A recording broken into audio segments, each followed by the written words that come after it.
찬송하라, 하나님을 찬송하라. 찬송하라, 우리 왕을 찬송하라. 하나님은 온 땅의 왕이심이라. 지혜의 시로 찬송할지어다. 하나님은 영이시니 예배하는 자가 영과 진리로 예배할지니라. 아멘. 이제 우리 다 함께 찬송가 43장 찬송하겠습니다.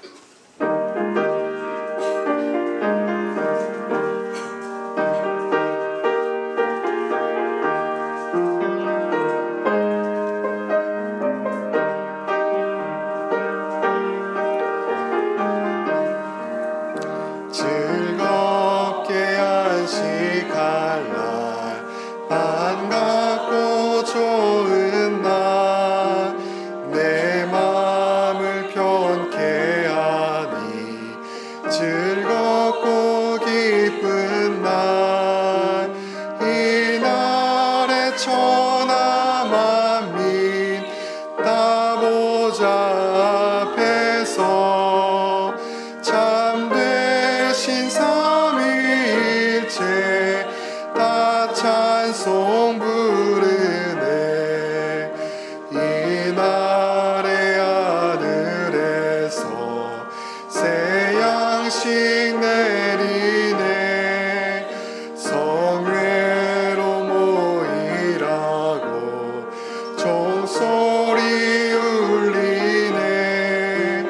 복음의 밝은 빛은 온 세상 비치며 또 영생물이 흘러 시원케 하시네.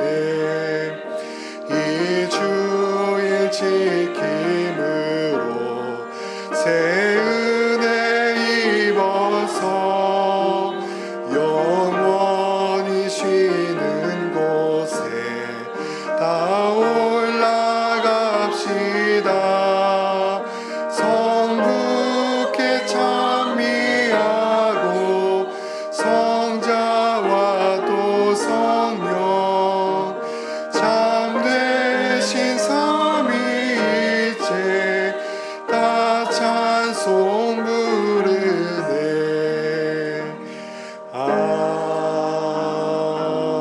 아멘. 이어서 272장 찬송하겠습니다.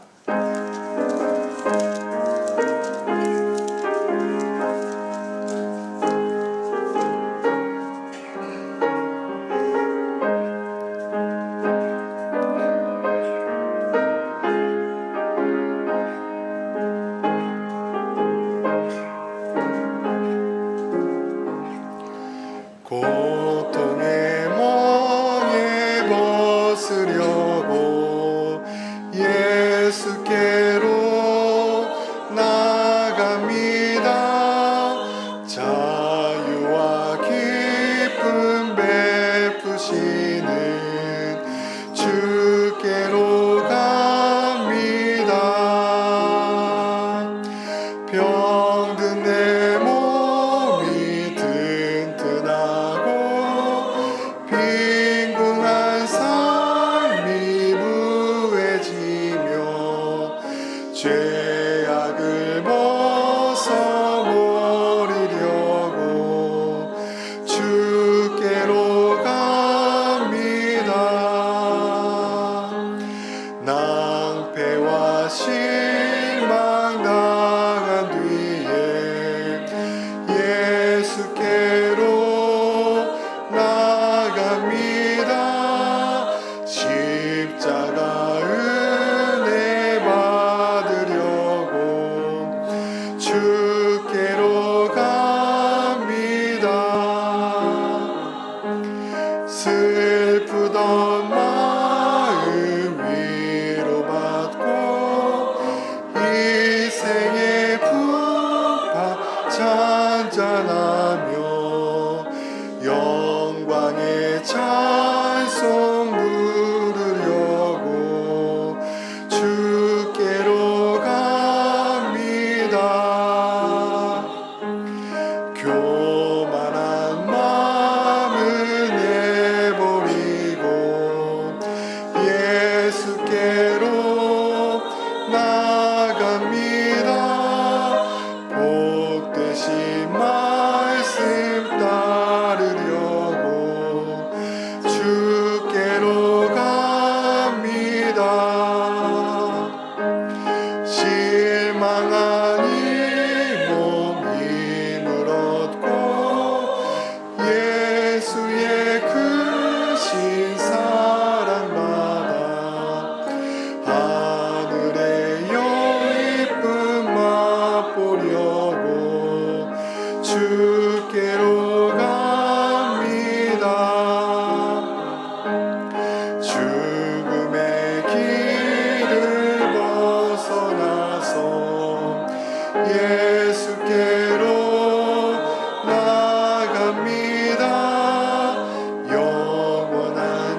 주께로 갑니다. 기도하시겠습니다. 사랑의 하나님 아버지, 온 우주 만물을 말씀으로 창조하시고 공의로 통치하시며 궁율로 자비로 베풀어 주시는 하나님의 놀라운 사랑에 감사드립니다. 이 자리에 하나님의 영광을 가득 채워주시고 하나님의 귀하신 이름과 구속의 역사가 선포되는 예배가 되게 하여 주시옵소서. 그리스도의 은혜를 입고 예배하는 모든 자들에게 성령의 기쁨으로 충만케 하여 주시옵소서. 이제는 우리의 신앙을 사도신경으로 함께 고백하겠습니다. 나는 전능하신 아버지 하나님 천지의 창조주를 믿습니다. 나는 그의 유일하신 아들 우리 주 예수 그리스도를 믿습니다. 그는 성령으로 잉태되어 동정녀 마리아에게서 나시고 본디오 빌라도에게 고난을 받아 십자가에 못 박혀 죽으시고 장사된 지 사흘 만에 죽은 자 가운데서 다시 살아나셨으며 하늘에 오르시어 전능하신 아버지 하나님 우편에 앉아 계시다가 거기로부터 살아있는 자와 죽은 자를 심판하러 오십니다. 나는 성령을 믿으며 거룩한 공교회와 성도의 교제와 죄를 용서받는 것과 몸의 부활과 영생을 믿습니다. 아멘. 이제 이정원 권사님 나오셔서 기도 인도해 주시겠습니다.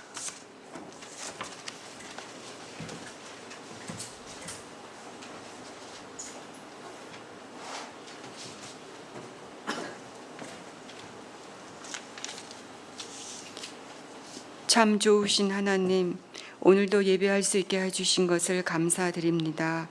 이 시간 온 마음을 다해 예배드리며 하나님께 찬양과 영광을 돌려드리는 귀한 시간 되게 하옵소서. 한 주간도 세상 살 때에 하나님의 말씀과 명령대로 살지 못하였습니다. 믿음이 없어서 우울하거나 실패하거나 마음이 괴롭거나 기쁨이 없거나 뜨겁지도 않았습니다. 용서하여 주옵소서. 모든 생각과 마음을 주님께 집중하게 하옵소서. 하나님께 깊게 의지하는 게 승리하는 삶이며 진짜 축복임을 경험하게 하옵소서. 우리의 일상을 찬양과 감사로 채울 수 있는 믿음을 허락하여 주옵소서. 이제 목사님께서 하나님의 말씀을 전해 주실 때 성령의 도우심으로 함께하여 주시고 하나님의 말씀을 통하여 성령으로 우리 모두 거듭나게 하옵소서.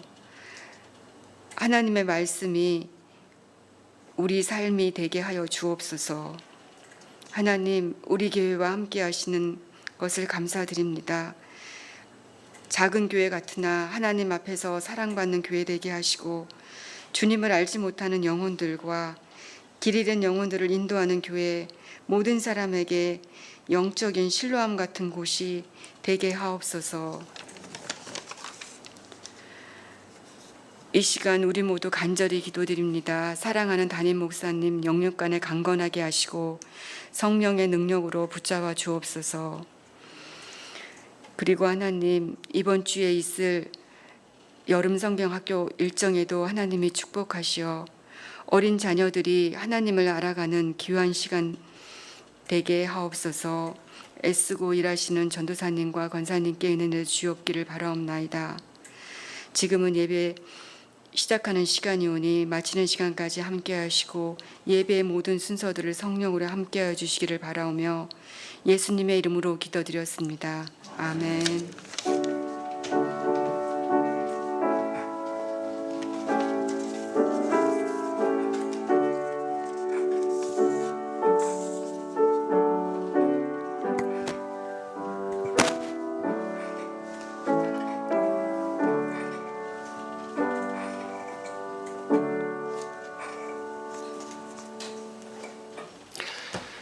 오늘 우리에게 주신 하나님의 말씀은 에베소서 3장입니다.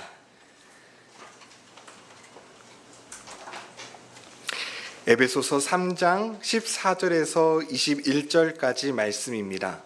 신약 성경 312면입니다.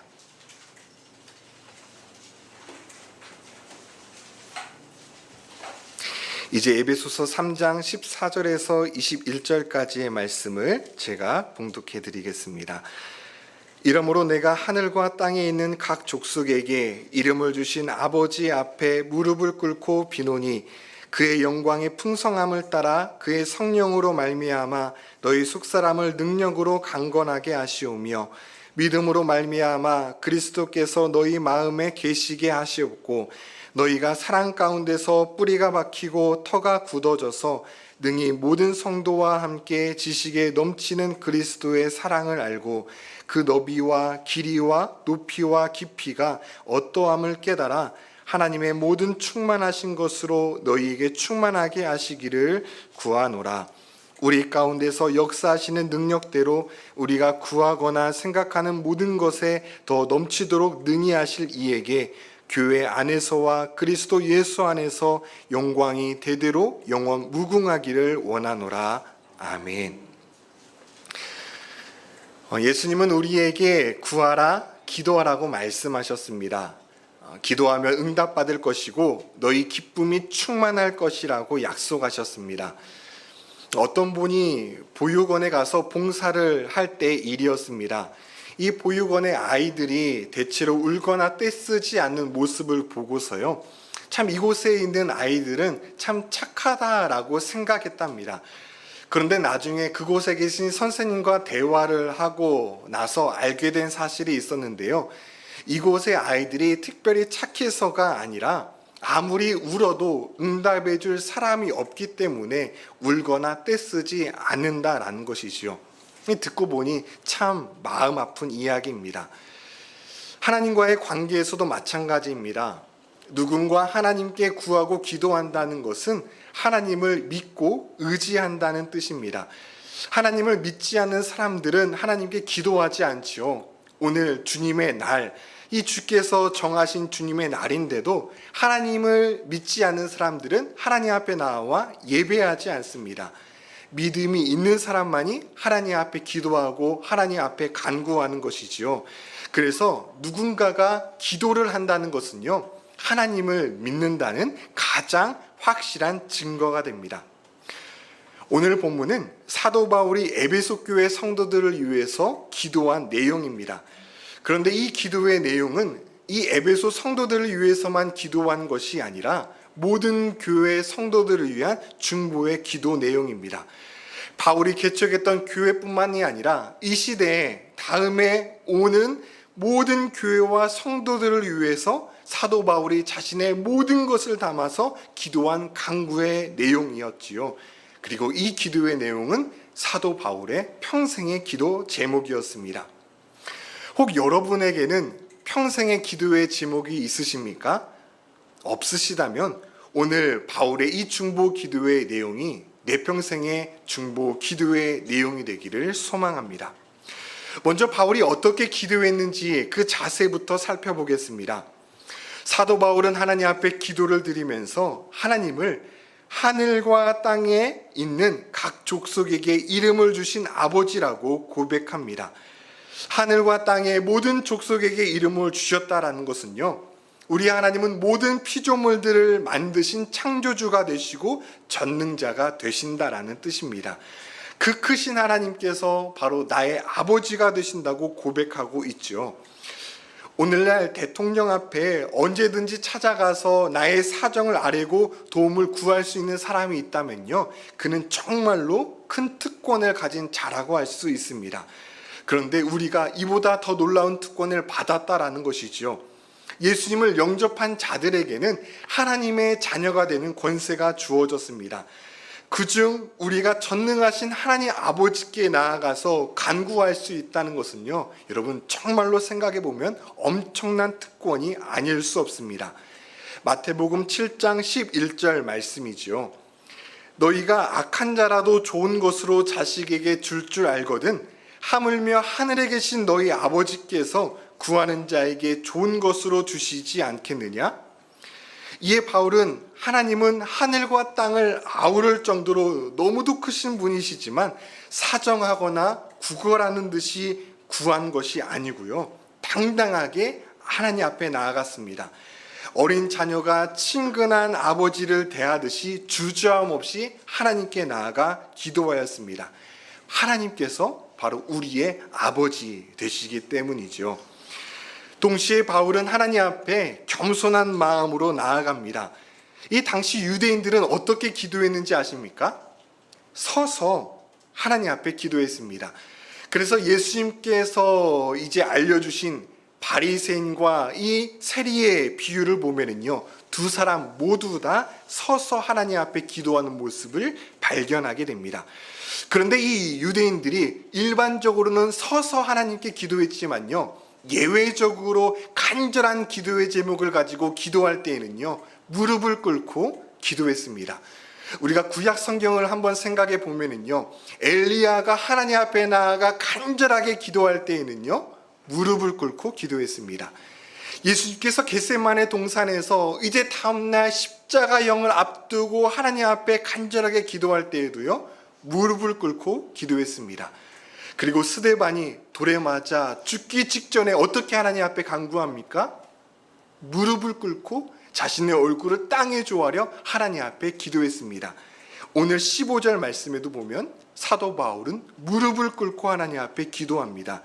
이 땅에 오고 오는 교회와 성도들을 향해서 사도 바울은 겸손하게 그리고 간절한 마음을 가지고, 보통의 유대인들은 서서 하나님 앞에 기도했지만 이렇게 간절하게 겸손하게 사도 바울은 하나님 앞에 무릎을 꿇고 기도했다라는 것이죠.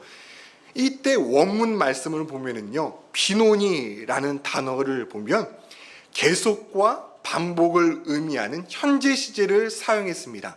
그러니까 앞에 서두에 말씀을 드린 대로요, 사도 바울은 이 기도의 제목을 가지고 한 번만 하나님 앞에 기도한 것이 아니라 계속해서 반복하고 또 반복해서 하나님께 이 기도의 제목을 가지고 기도했다라는 것이죠. 즉 성도는 하나님 앞에 어떻게 기도해야 됩니까? 하나님은 크고 위대하시고 전능하신 분이지만 우리는 어떤 특권을 받았다고요? 하나님의 자녀의 특권을 받았습니다. 제 아이도요, 오늘 새벽에 아빠 덥다고요, 자기는 침대에 누워있으면서 선풍기 좀 틀어달래요. 선풍기 가져와서 선풍기 틀어달래요, 새벽에.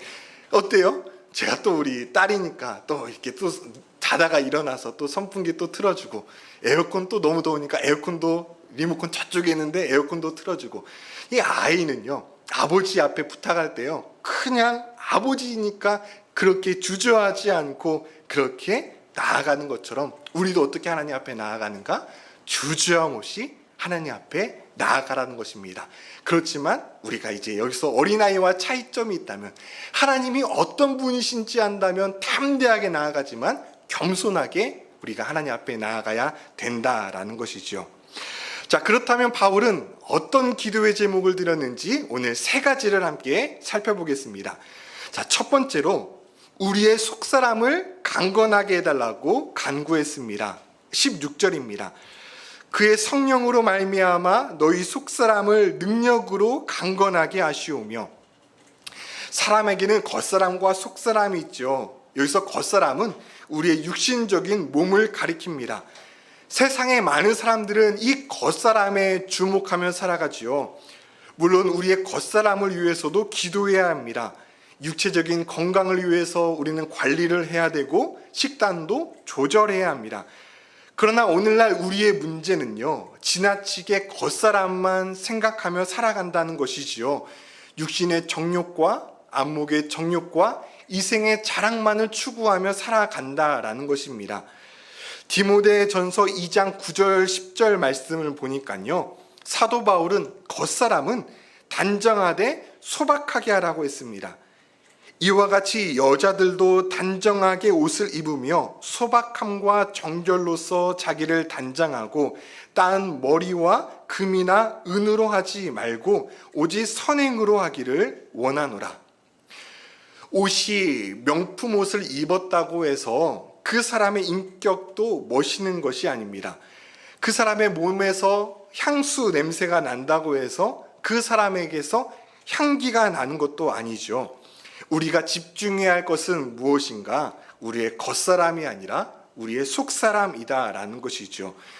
여기서 속사람이란 인간의 내적 존재, 곧 그 사람의 마음과 인격과 생각을 의미합니다. 사도 바울은 우리의 겉사람이 아니라 속사람이 강건해지기를 기도했습니다. 속사람이 새로워지고 속사람이 멋있어지기를 간구했습니다. 우리가 잘 알고 있는 말씀, 사람은 외모를 보거니와 나 여호와는 중심을 보신다라는 이 말씀은요, 사람은 겉사람을 보지만 우리 하나님 아버지는 우리의 속사람을 보신다라는 것이지요. 사람은 그 사람의 재력과 학벌과 외모와 사회적인 위치를 가지고 그 사람을 평가하지만요, 우리 하나님께서는 우리의 속사람, 우리의 내면을 보고 평가하신다라는 것입니다.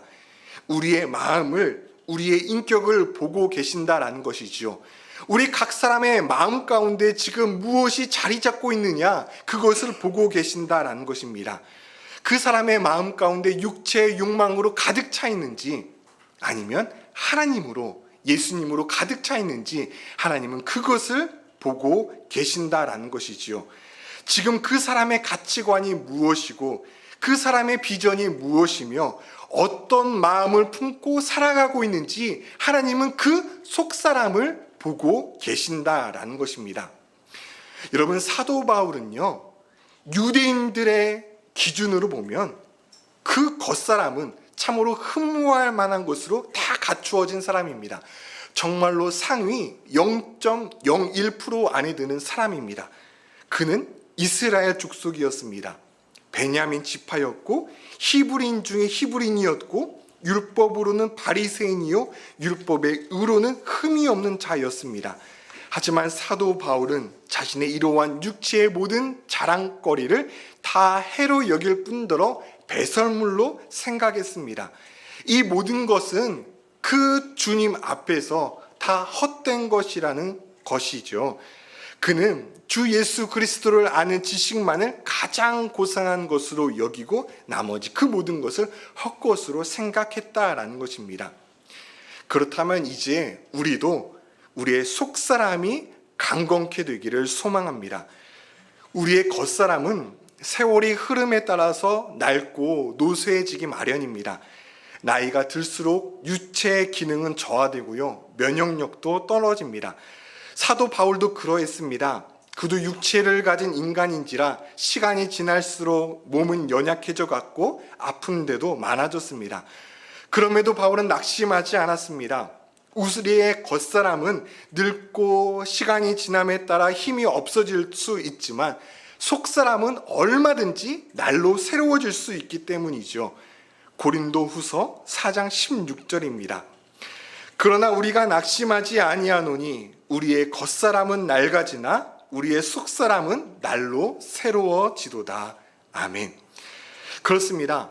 우리의 겉사람이 낡아지는 것은요, 누구도 거부할 수 없습니다. 그러나 속사람은요, 세월이 지나도 얼마든지 새로워질 수 있습니다. 시간이 지날수록 오히려 예수님의 마음을 더욱 닮아서 마음이 청결한 자로 살아갈 수 있고요, 화평케 하는 자로 살아갈 수 있습니다. 마음의 크기도 점점 더 넓어져서 예전에는 마음의 크기가 작아서 사람들을 내가 포용할 수 없었지만 시간이 지남에 따라서 얼마든지 모든 사람을 마음에 포용할 수 있는 그 넓은 마음을 가진 사람이 될 수 있고요. 이전에는 내 생각만 하고 그 가진 모든 것을 나 중심으로 쓰며 살아갔다면 이제는 내가 가진 것을 이웃과 나누며 베풀며 살아가는 사람이 될 수 있다라는 것이죠.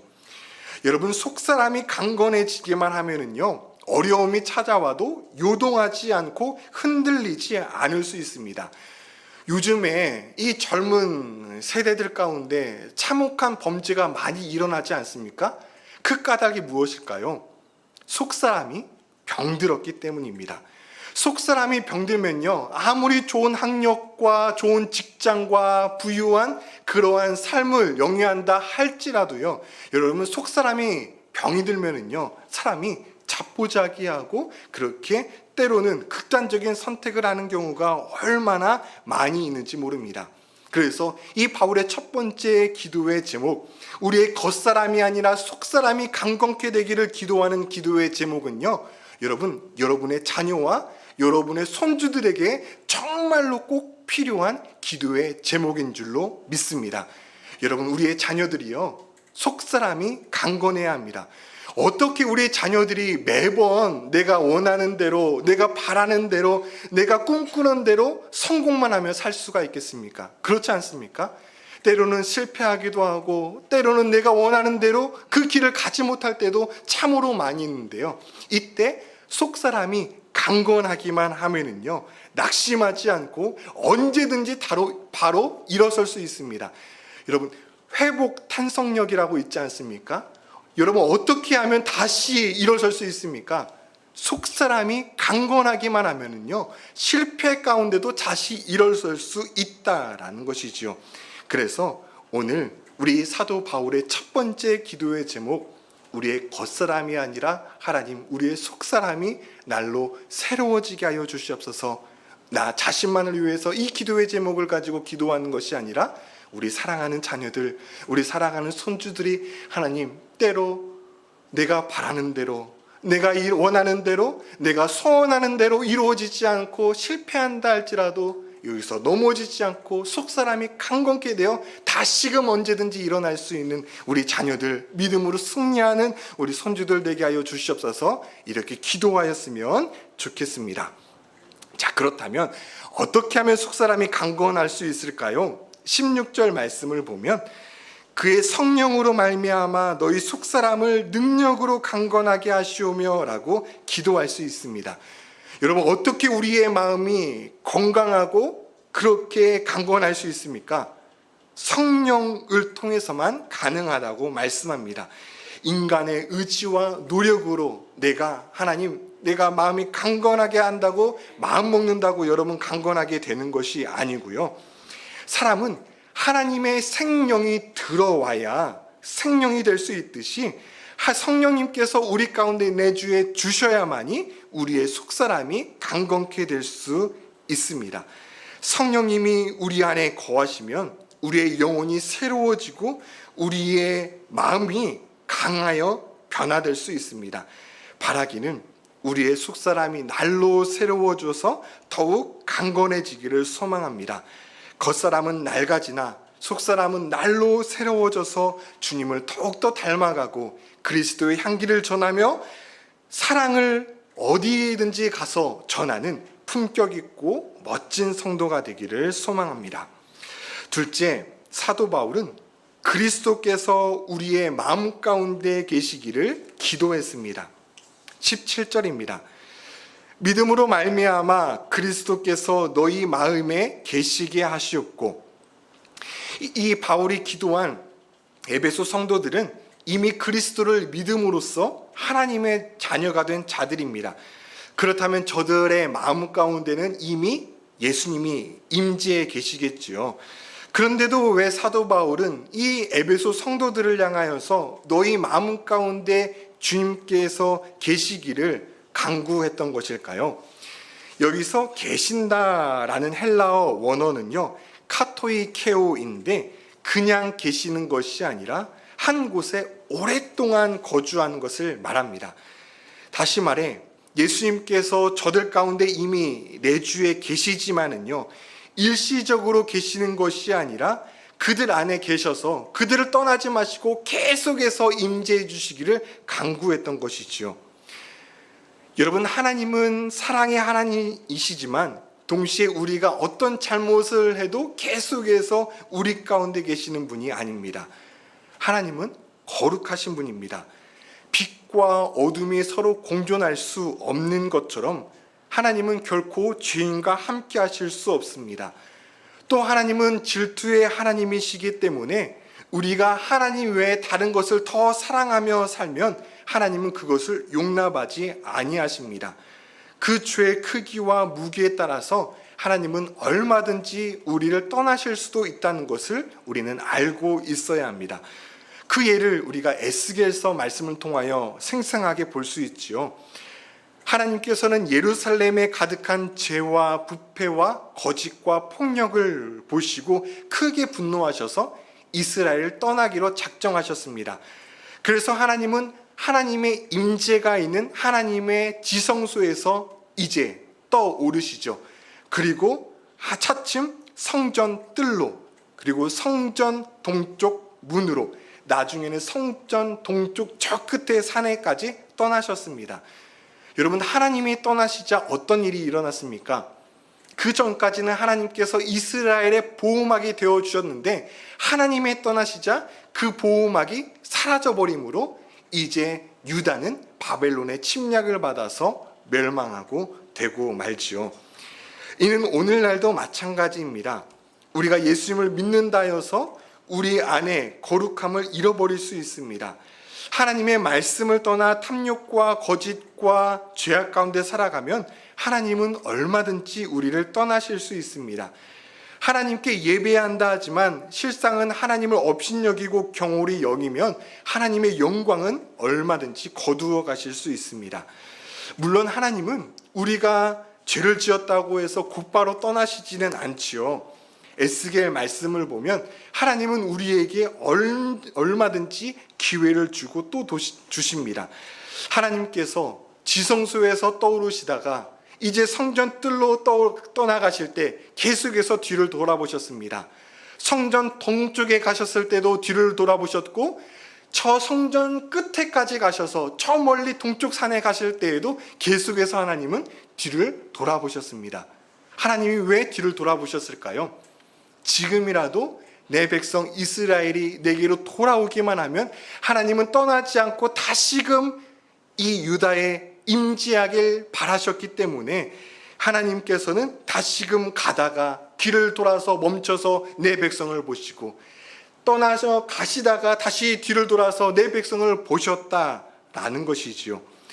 하나님은 지금도 우리에게 끊임없이 기회를 주고 계십니다. 사도 바울은 그 에베소 성도들이 그 기회를 놓치지 않기를 간구했습니다. 혹여 성도들 가운데 하나님을 떠나서 옛 생활로 돌아가고 있는 자들이 있다면 하나님께서 주시는 그 기회를 놓치지 않기를 간구했던 것이지요. 다시금 두렵고 떨리는 마음으로 자신의 죄를 깨우쳐 돌이킴을 통하여서 하나님께서 그 에베소 성도들의 마음 가운데 계속해서 임재해 주시기를 간구했던 것입니다. 우리 주님은 승천하시기 전에 이렇게 말씀하셨죠. 내가 세상 끝날까지 항상 너희와 함께 있으리라. 여러분, 우리 주님은 약속하셨습니다. 너희가 먼저 나를 떠나지 않은 한 내가 먼저 너희를 버리고 떠나는 일은 없다고 말이지요. 여러분, 자녀된 우리가요, 하나님을 먼저 내가 버리지 않고 버리고 떠나지 않는 한 하나님이 먼저 우리를 떠나시는 일은 없다고 약속하셨습니다.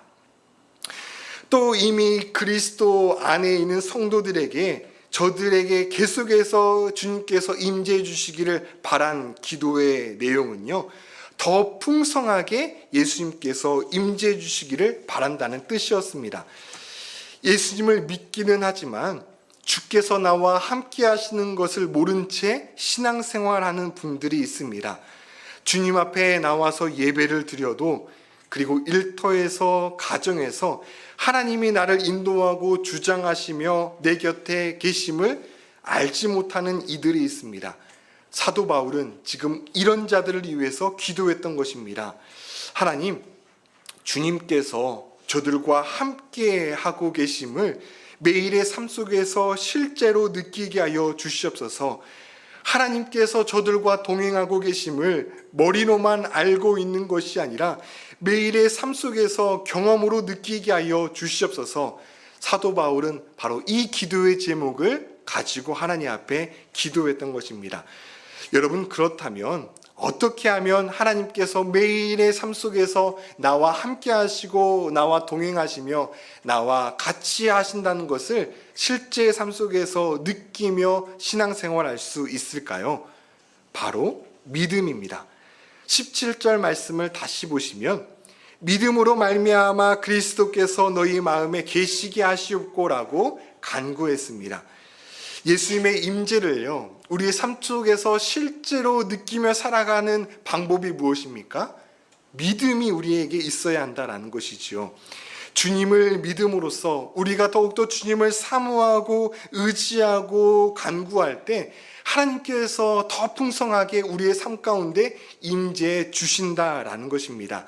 우리가 더 자주 예수님의 이름을 부르고요, 더 자주 예수님을 찾고 간구할 때 주님은 기뻐하시며 믿음으로 구하는 우리의 간구를 들으시고 우리와 함께 하신다라는 것이죠.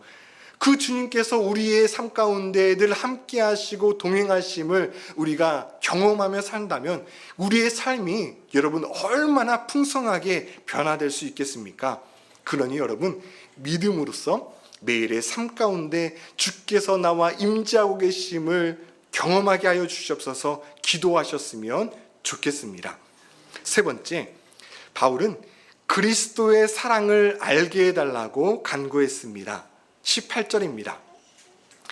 능히 모든 성도와 함께 지식에 넘치는 그리스도의 사랑을 알고, 20세기 최고의 신학자였던 칼 바르트가요, 국제적인 신학 세미나에 참석했을 때 이런 질문을 받았습니다.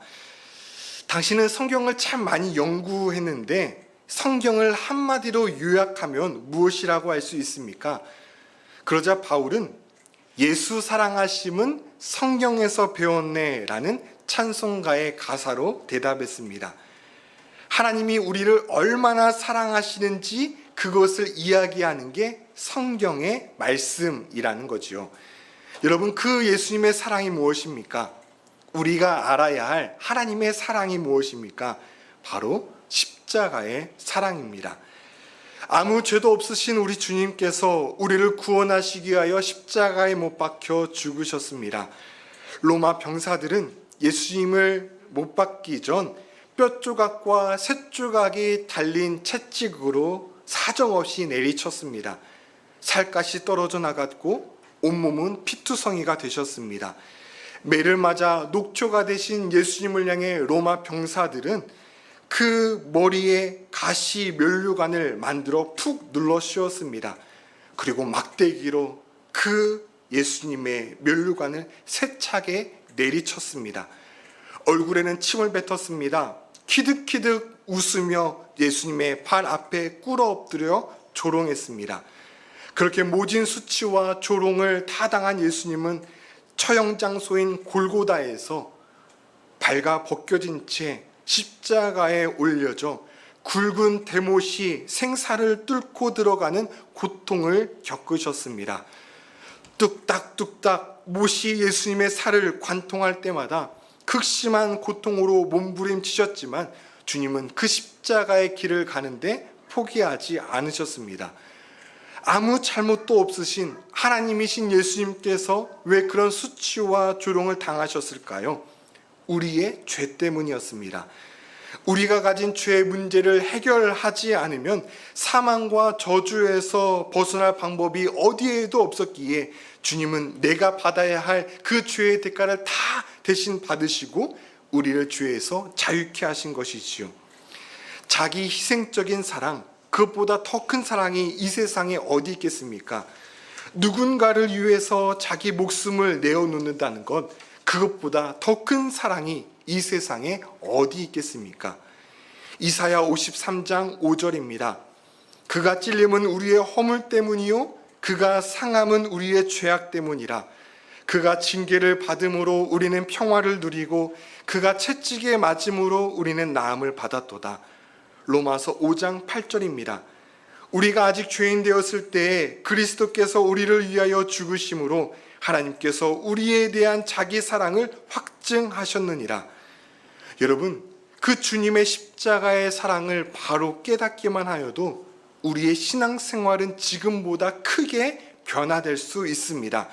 아니, 그 주님의 다없는 사랑만 제대로 알아도 우리의 삶은 완전히 변화될 수 있습니다.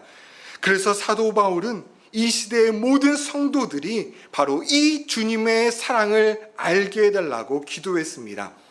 그냥 깨닫는 정도가 아니라 18절 말씀을 보시면 지식을 초월하는 그리스도의 사랑을 알게 해달라고 간구했습니다. 다시 말해 이 주님의 십자가의 사랑은요, 지식으로는 다 알 수 없다라는 것입니다. 신앙생활을 오래 한 사람 가운데 예수 그리스도의 십자가에 대해서 모르는 사람이 어디 있겠습니까? 주께서 나를 구원하시기 위하여 십자가에 못 박혀 죽으셔서 다시 살아나셨다는 이 사실을 모르는 이가 어디 있겠습니까? 그런데 문제는 무엇이죠? 그 주님의 놀라운 십자가의 사랑을 지금 나는 가슴으로 마음 깊이 깨달아 알고 그 사랑을 누리며 살아가고 있냐라는 것입니다. 그래서 바울은 성도들을 향해 이렇게 기도했던 것입니다. 하나님, 제가 사랑하는 이 성도들이 주님의 그 십자가에 다없는 사랑을 머리의 지식으로만 아는 것이 아니라 전 인격적으로 믿고 받아들이기를 소망합니다. 그 주님의 놀라운 사랑이 얼마나 크고 넓고 그 길이와 높이와 그 넓이가 얼마나 큰지 하나님 진실로 깨달아 알기를 소망합니다. 그것을 위해서 바울이 기도하였던 것입니다. 존 스투트 목사님은 말합니다. 그리스도의 사랑은 모든 인류를 포함할 정도로 넓고 영원토록 계속될 만큼 길고 가장 타락한 죄인에게까지 도달할 수 있을 만큼 깊고 그 영혼을 저 하늘로 올릴 수 있을 만큼 충분히 높다. 우리가 알고 우리가 생각하고 있는 하나님의 사랑은요, 하나님께서 우리에게 베푸신 것의 1000분의 1 아니 10,000분의 1도 안 될지 모릅니다. 때문에 우리가 십자가를 바라볼 때마다 하나님의 사랑이 얼마나 크고 깊은지, 하나님의 그 사랑이 얼마나 깊고 위대한지 깨달아 알게 하여 주시옵소서라고 기도해야 할 것입니다. 이처럼 사도 바울은 하나님 앞에 기도한 다음 무릎 꿇고 간절하게 기도를 마친 다음에 그 소망으로 마음이 벅찼던 것 같습니다. 왜냐하면 바울은 내가 기도드린 그 하나님이 어떤 분인지 잘 알고 있었기 때문이죠. 우리 하나님이 어떤 분이십니까?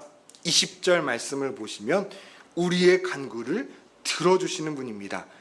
우리가 구하거나 생각하는 모든 것에 넘치도록 능히 부어주시는 분입니다. 주님은 우리의 생각이 부족하여 마땅히 구할 바를 알지 못한다 할지라도 가장 좋은 것으로 응답해 주시는 선하신 하나님이십니다. 그래서 사도 바울은요, 이 3가지 기도의 제목을 가지고 하나님 앞에 간구한 다음에 너무도 소망 가운데, 기대 가운데 마음이 벅차 올랐던 것이죠. 우리 하나님은 내가 간구한 것 이상으로 응답해 주시는 분임을 알고 있었기 때문입니다. 바라기는 우리 위례소망교회 성도님들이 이 3가지 기도의 제목을 평생의 기도 제목으로 삼고 간구하기를 소망합니다. 우리의 속사람이 강건해지기를, 주께서 늘 우리 안에 임재해 주시기를, 그리고 그리스도의 십자가의 사랑을 마음 깊이 늘 깨달아 알며 신앙생활하기를, 이 기도의 제목이 여러분의 삶 가운데 응답되기를 간구합니다. 함께 기도하시겠습니다. 하나님 아버지, 오늘 말씀에 바울이 드린 그 중보의 기도의 제목이 내 평생의 기도 제목이 되게 하여 주시옵소서. 우리의 겉사람은 낡아질 수 있지만 속사람은 날로 새로워져서 그리스도의 향기를 전하며 살게 하여 주시옵소서. 주께서 우리가 아무리 죄를 짓고 우리가 그릇된 길로 걸어간다 할지라도 주님, 우리를 떠나지 마시고 우리 가운데 늘 충만하게 임재하여 주시옵소서. 그리고 주님 앞에 나올 때마다 그리스도의 십자가의 사랑이 얼마나 크고 넓고 깊은지 그 십자가의 사랑을 알며 기억하며 그 주님과 함께 살아가는 복된 성도들 다 되게 은총 허락하여 주시옵소서. 이 모든 말씀 예수 그리스도 이름으로 기도드립니다. 아멘. 이제 찬송가 563장을 함께 찬송하시면서 준비하신 예물 하나님께 드리겠습니다.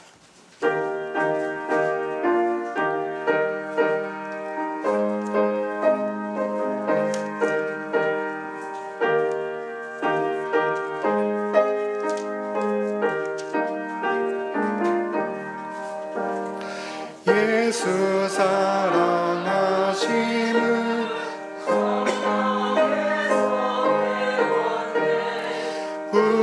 우리들은 약하나 예수 관세만 도다. 날 사랑하심 날 사랑하심 날 사랑하심 성경에 써였네. 나를 사랑하시고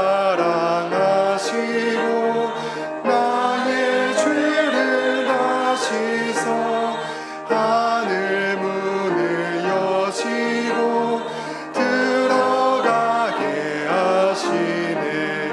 날 사랑하심 날 사랑하심 날 사랑하심 성경에 쓰였네.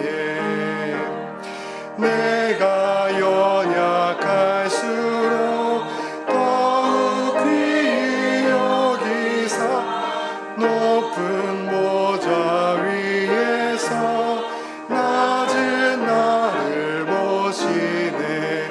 날 사랑하심 날 사랑하심 날 사랑하심 성경에 쓰였네.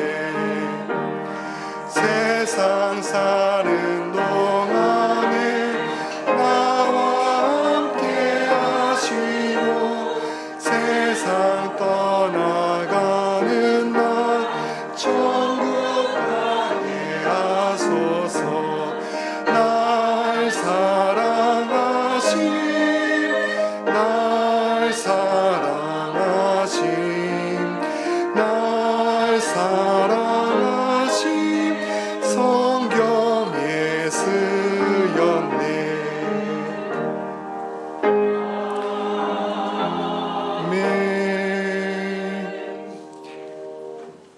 존귀하신 하나님 앞에 나올 때 작은 예물 준비했습니다. 정성을 다하여 주일헌금 바칩니다. 하나님께 감사하는 마음에 감사헌금 드립니다. 하나님 말씀 붙들고 11조 바칩니다.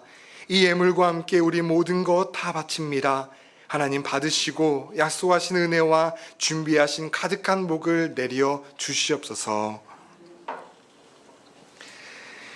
이제는 부활이요 생명 되신 우리 구주 예수 그리스도의 은혜와 독생자 예수 그리스도를 우리를 위해 내어주신 하나님 아버지의 무한하신 사랑하심과 세상 끝날까지 함께 하시는 성령님의 위로 교통 충만하심이 유일의 소망교회 위에 이 자리에 있는 모든 성도와 그 가정과 사업장 위에 이제로부터 영원토록 함께 하시기를 간절히 축원하옵나이다. 아멘.